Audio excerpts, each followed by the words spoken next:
দর্শক, আপনারা অবশ্যই ঈদের আনন্দ ভাগাভাগি করে নিয়েছেন। যে ঈদ মানে আনন্দ, ঈদ মানে খুশি। ঈদের খুশিতে আপনারা সবাই অনেক ঈদ করলো, কিন্তু আপনারা কখনো এমনটি দেখেছেন যে রাস্তার কাছে জমি থাকলে সেই জমিতে যেভাবে ধান আবাদ করা যায়, সেই ধানের আবাদের পাশাপাশি আপনি রাস্তার পাশে যে জায়গাগুলো থাকবে সেই জায়গায় আপনি অনেক ধরনের চাষাবাদ করতে পারবেন। সেই চাষাবাদ হলো যেমন কলা গাছ, লেবু গাছ, তারপরে বেগুনের চারা, মরিচের চারা, আরও অন্যান্য গাছ।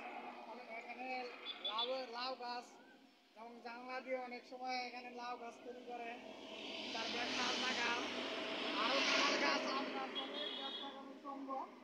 পেঁপে গাছ, যে তারপরে ধানের জমিতে তো আরো অন্য কিছু করা যায়, সেইটাতে যে এই কৃষক কিভাবে অন্যান্য সব কিছু চাষাবাদ করতে দেখাচ্ছি। পেঁপে গাছ, হ্যাঁ, পেঁপে গাছ দেখুন কিভাবে পেঁপে গাছ লাগাইছে।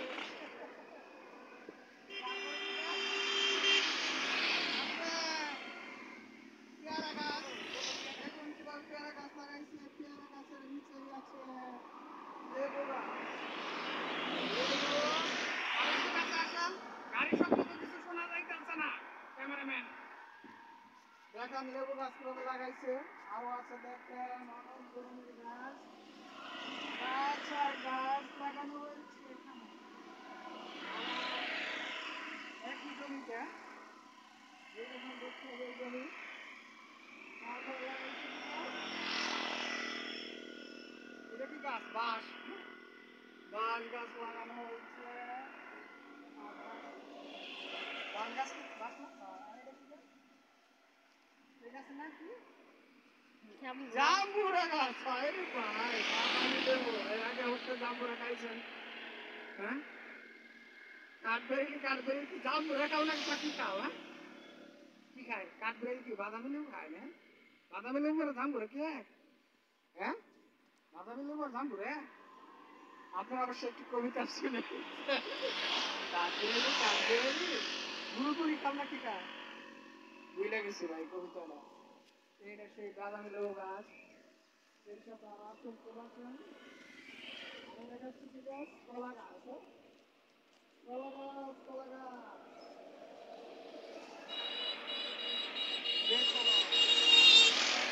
এরকম বেডের পর খুব লম্বা একজন কৃষকেরই জায়গা আপনাদেরকে দেখানো হলো। দর্শক,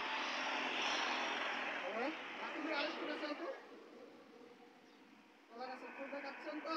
দেখান, আরো দেখান, আরো দেখান কলা গাছ কিভাবে হচ্ছে। দেখেন একটা কলার ফুল কত করে দাম জানেন? এই টাকাতে উঠছে।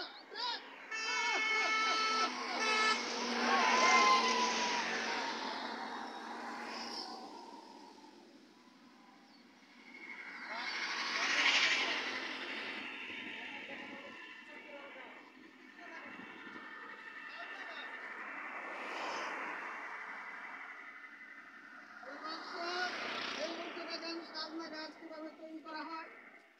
সাজনা গাছ তোমরা আর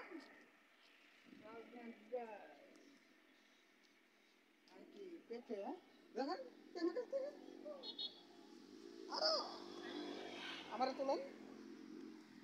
প্রিয় দর্শক, যারা আমার চ্যানেলে আছেন তাদেরকে দেখাচ্ছি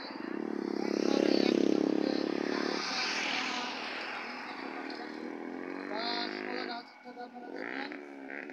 অবশ্যই এই বাড়িতে আপনাদেরকে একটি লভ্যাংশ বিজনেস দেখালাম। প্রিয় দর্শক, আপনাদেরকে সবাইকে ঈদ মোবারক জানিয়ে আমি কাজী সরকার বিদায় নিচ্ছি। ঈদ মোবারক।